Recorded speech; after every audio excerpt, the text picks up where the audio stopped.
The NFL just made the most shocking decision in modern league history, officially, handing the Cleveland Browns a lifetime ban after investigators uncovered evidence that the team faked Shedeur Sanders' injury to keep him off the field. You're not going to believe who inside the organization leaked the truth.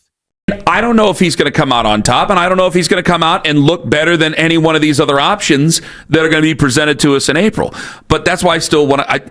It's not like we got to see. I want him to have the opportunity so I can see. I would love it if he were good. I don't know how he's going to turn out. I have no idea. So I think that people have become addicted to the argument. I'm glad that he's here. I'm glad he's making the most of the opportunities, the little opportunities he's been given. I'm glad that he's trying to make the most of it, and eventually we'll get a chance to get a look at it. There's people who don't even believe he has a back injury, for crying out loud. Oh, come on. Hey, man. Why would he fake it? No. It's all the Browns are coming up with a back injury. I'm like, I don't know. That's not true at all. Yeah, I'm with you. You remember Nathan did have to go, like, guys, we're getting he needed help, like, off the field. Like, Jeez. Nathan presented that when he went down on Friday. Did he get hit? I don't know. How do we not know that? Maybe it's a muscle. Well, do you understand why he had a back injury in Colorado as well? Okay, but do you understand why I'm confused that one of the most popular... The Cleveland Browns just got caught in the most suspicious situation of the entire NFL season, and Shedeur Sanders is right in the middle of it. While the league isn't handing out lifetime bans, what's happening behind closed doors in Cleveland might be the biggest cover-up we've seen in years. Picture this. One of the most documented athletes in football, a guy who live streams on Twitch, has reality TV cameras following him, shares everything with his fans, somehow sustains a back injury, and nobody knows how it happened.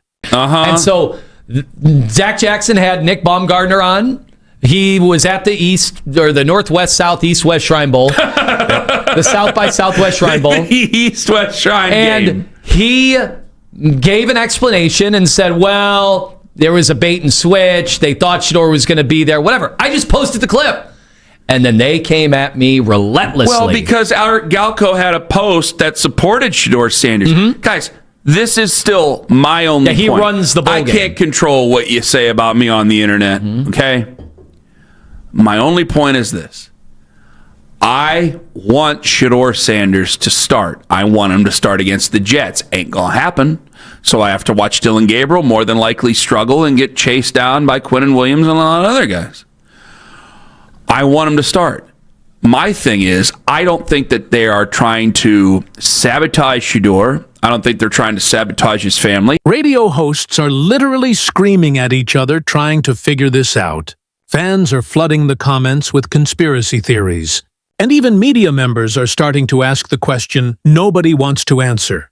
Is the Browns organization deliberately hiding something about Shedeur? The worst part? While Dylan Gabriel is out there looking like the worst quarterback in football, Shedeur's mysteriously sitting on the bench with an injury that appeared out of thin air. To questions, he did a 33-minute Twitch stream last night, I believe is what it was. It says 10 hours ago. So I'm kind of siphoning through it all right now. People are just asking questions and they're getting 2 or 3 word answers, right? Back to him. So that's kind of what happened there. But he says, people ask about his back 1,000 times, right? And he says, it's good. I'll be good. I'll be good to go. He's not giving you the Twitter doctor breakdown of what happened to his back and how it's coming along. Yeah, could he start if something were to happen to Dylan Gabriel during the bye week?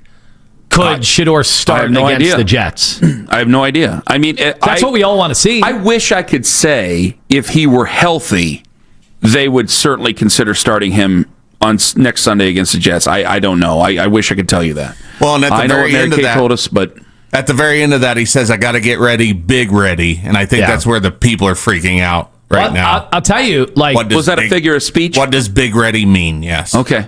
Both the people that absolutely adore Shedeur and they soak up all his content, whether it's Twitch, whether it's the reaction. This isn't just about a hurt back. This is about a franchise that might be sabotaging their own future. And I've got the receipts to prove it. Let me take you back to where this whole mess started. Because the context matters here. When the Browns drafted Shedeur Sanders at pick 94, Cleveland sports radio went absolutely crazy. These guys ordered shots at the Flying Monkey Bar. They did Super Bowl Super Browns celebrations with strangers. They were filming videos with bartenders. This wasn't just casual excitement. This was genuine euphoria. Why? Because everyone in that building, everyone watching at home, everyone knew that Shedeur Sanders was supposed to be a first-round talent who somehow fell to them in the third round. Think about that for a second. A quarterback with elite arm talent.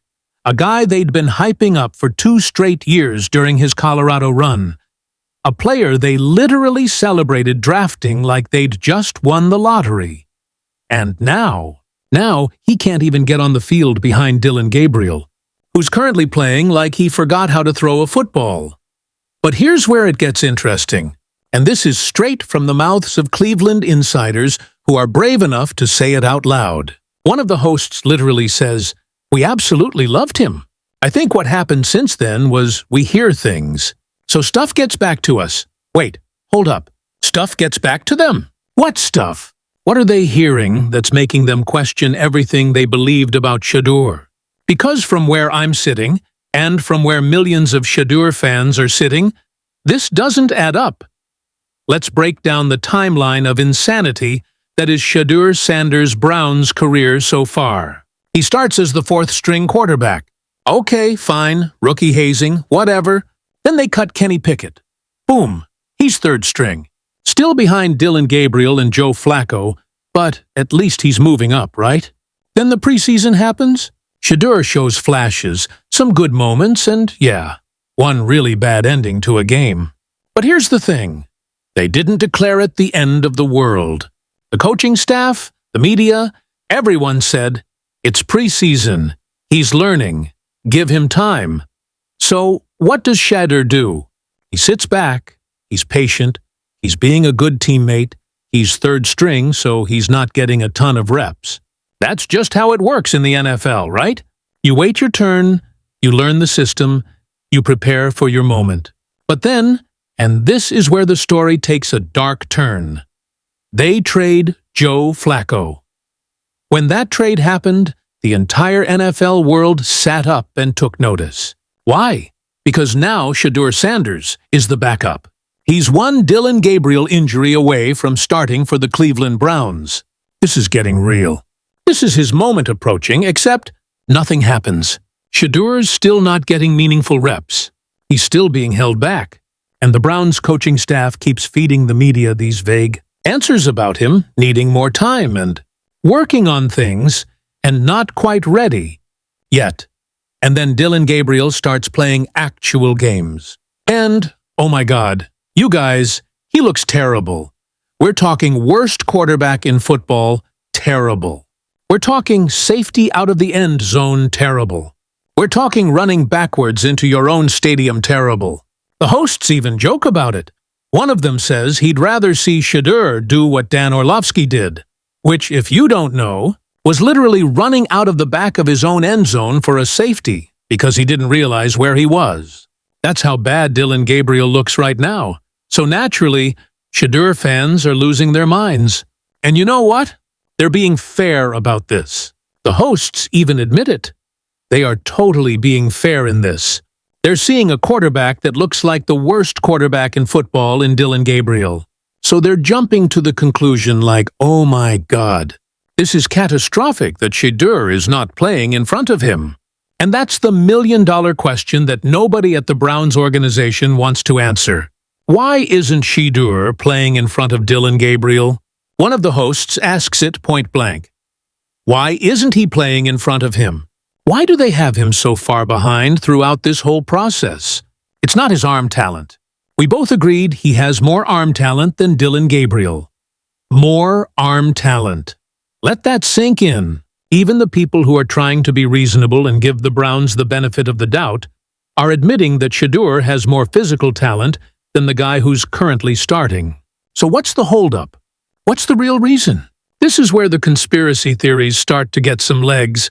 And honestly, I can't blame people for going there.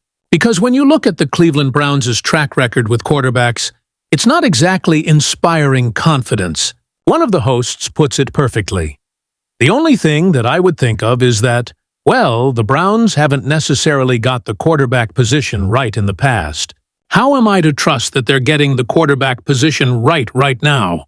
Facts. Pure facts. The Browns are 5-20 over their last 2 seasons. Their best quarterback over the last 6 years is currently playing in Tampa Bay. That's Baker Mayfield, by the way. The guy they completely gave up on and who's now thriving with the Buccaneers. If you're a Browns fan, you've watched your organization fumble the quarterback position more times than you can count. So yeah, when they're telling you that Dillon Gabriel gives them a better chance to win than Shedeur Sanders, you have every right to be skeptical. But here's where things go from suspicious to downright weird. And this is the part that has everyone from casual fans to media members scratching their heads and wondering what the hell is really going on in Cleveland. Shedeur Sanders gets hurt. Back injury. Okay, injuries happen in football. That's not unusual. What is unusual is that literally nobody knows how it happened. Let me paint you a picture of who Shedeur Sanders is as a public figure. This is a guy who does 33-minute Twitch streams where he answers fan questions in real time. This is a guy who has a reality TV show. This is a guy who has a whole team of people filming his every move for social media content. This is a guy who shares his life with his fans more than almost any other player in the NFL. His jersey sales are through the roof. Everyone knows everything about Shedeur Sanders, except how he got injured. The hosts are absolutely baffled by this. One of them says, "Do you understand why I'm confused that one of the most popular dudes, certainly in the NFL, look at the jersey sales and everything, and he's on Twitch every day. He's doing social media. He's got a team around him filming his every move. We don't know how he sustained an injury." The other host responds, "There's a video. But here's the problem. Nobody's seen this video. Nobody's shared it. Nobody's talking about it. For a guy who documents everything, this injury just appeared. Like magic.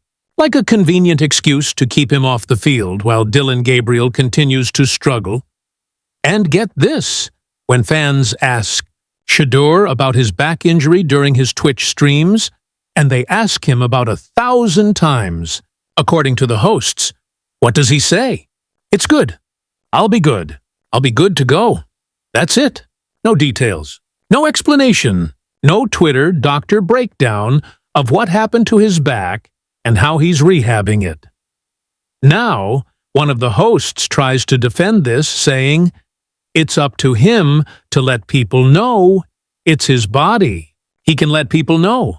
And sure, technically that's true. But come on, man. This is Shedeur Sanders we're talking about. The guy who shares everything. And now suddenly he's being private about an injury that's keeping him from potentially starting for an NFL team? It gets even weirder. After the Patriots game, Shedeur isn't made available to the media in the locker room. Now, the hosts debate about whether he could have been in the training room or whether reporters have access to him. And there's this whole argument about media access rules. But the bottom line is this. For a guy who's usually front and center, who usually wants to talk to his fans, who usually wants to be seen and heard, he's suddenly ghost. One host even speculates, maybe there is something a little bit more seriously wrong with his back. And you know what? That would actually make sense. If this is a serious injury, if this is something that could derail his career, then, yeah, keep it quiet. Protect the asset. Don't let other teams know how hurt he really is. But then, why isn't the Browns organization being straight with their fans? Why all the secrecy? Why all the vague non-answers? Here's my theory, and I know this is going to be controversial, but hear me out. I think the Browns coaching staff and front office are in way over their heads with Shedeur Sanders, and they don't know how to handle the pressure that comes with him. Think about it. Shedeur isn't just any rookie quarterback. He comes with primetime Deion Sanders as his father. He comes with a massive social media following. He comes with expectations and attention that most third-round picks never have to deal with. And the Browns? They're used to being able to develop quarterbacks in the shadows, away from the spotlight. They're used to being able to mess up without the entire internet watching and criticizing their every move. But with Shedeur, they don't have that luxury. Every decision they make is scrutinized. Every time they start Dylan Gabriel over him, they have to answer to millions of fans who are questioning their judgment. And here's the kicker. The hosts mention that one of them got absolutely destroyed online just for posting a clip from another podcast where an analyst suggested that Shedeur might have been a bait and switch at the Senior Bowl. The host didn't even say it himself. He just posted someone else saying it. And the Shedeur fans came at him relentlessly, to the point where his co-host has to defend him on air, saying, "Guys, stay off Ken. This isn't Ken's fight. Ken is not a racist. No matter how much you guys want to believe that or try to prove that." Hold on. Racist? We've escalated to accusations of racism now because someone questioned Shedeur's draft stock? This is the kind of pressure environment the Browns are dealing with? And I'm not saying that pressure excuses anything they're doing, but it does explain why they might be handling this situation in the worst possible way. Instead of being transparent, they're being secretive. Instead of giving Shedeur a fair shot to compete, they're keeping him buried on the depth chart. And instead of being honest about whatever is or isn't wrong with his back, they're letting conspiracy theories run wild. And you want to know the craziest part? Both sides of the Shedeur Sanders debate want to see him play now. The hosts point this out brilliantly. I can definitely tell now the tide has turned. I think the people that hate his guts, probably because of his fans, nothing he's done, but I think those people want to see him play too, because they assume he's going to be terrible. So the people who love Shedeur want to see him succeed, and the people who hate him want to see him fail. But everybody wants to see him on the field. The only people who don't seem to want Shedeur Sanders playing are the Cleveland Browns coaching staff. Why? What are they so afraid of? Here's where we need to pump the brakes and look at what the Browns organization is actually saying versus what they're actually doing, because there's a massive disconnect here. One of the hosts makes a really important point that I think gets lost in all the emotion and conspiracy theories. He says, "I don't think that they are trying to sabotage Shedeur. I don't think they're trying to sabotage his family." And you know what? I actually believe that's true. I don't think there's some evil conspiracy where the Browns are deliberately trying to ruin Shedeur Sanders' career just for the hell of it. That doesn't make any sense. They used a draft pick on him. They invested in him. They want him to succeed. Eventually. The problem is that eventually might be too late. Because while they're taking their sweet time developing Shedeur and making sure he's ready, they're wasting a crucial year of his rookie contract. They're letting Dylan Gabriel go out there and take an absolute beating behind one of the worst offensive lines in football. And they're putting themselves in a position where they might end up with the #1 pick in the next draft. Oh yeah, we need to talk about that. Because buried in this conversation is a discussion about the upcoming draft class. Ty Simpson is currently the favorite at 2-1 odds to be the #1 overall pick. Jalen Milroe is 11-2. And if the Browns finish with a top pick, well, then they're in an arms race to potentially draft another quarterback. Do you see the insanity here? They've got Shedeur Sanders sitting on their bench right now. A guy they were thrilled to draft. A guy who has more arm talent than their current starter. A guy who wants to play and is ready to play. But instead of seeing what they have in him, they're potentially positioning themselves to draft another quarterback next year. One of the hosts nails it. I don't know if he's going to come out on top, and I don't know if he's going to come out and look better than any one of these other options that are going to be presented to us in April. But that's why I still want to. It's not like we got to see. I want him to have the opportunity so I can see. That's all anyone wants. Just give us the opportunity to see.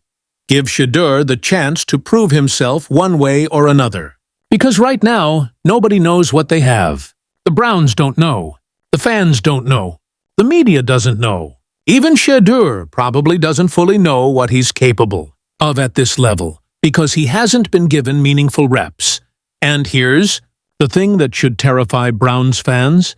Even the people defending the organization can't give you a good reason why Shedeur isn't playing. When directly asked, "Is Shedeur better than Dillon Gabriel?" one host says, "Technically, I don't know yet. I would assume so. I've been watching Dillon. It doesn't look very good." Assume. So, even the people trying to be reasonable and give the Browns the benefit of the doubt are assuming Shedeur is better, because Dillon Gabriel looks that bad. The bar is literally on the ground right now. All Shedeur has to do is not take a safety out of the back of the end zone. And he's already better than what they have. But the most damning piece of evidence that something is seriously wrong with how the Browns are handling this? Shedeur Sanders is staying in Cleveland during the bye week. He's not going back to Colorado for homecoming. He's rehabbing this mysterious back injury and preparing. And on his Twitch stream, he tells people, "I got to get ready. Big ready, big ready." What does that mean? Is he talking about his injury? Is he talking about mentally preparing to take over the starting job? Is he talking about something else entirely? Nobody knows, and that's the point. Even Shedeur's own cryptic comments are fueling more speculation because there's no transparency from anyone involved. Now, let's talk about what's really at stake here, because it's so much bigger than just one game or one season. The Browns are 5-20 over their last 2 seasons.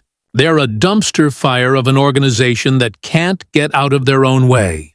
They've botched quarterback after quarterback, from Johnny Manziel to Baker Mayfield to Deshaun Kaiser to whoever else you want to throw in there. Their track record speaks for itself. But with Shedeur Sanders, they had a chance to do something different. They had a chance to draft a guy in the 3rd round who plays like a first-rounder, develop him the right way, and potentially have their franchise quarterback of the future without having to mortgage multiple first-round picks to trade up. That was the dream scenario.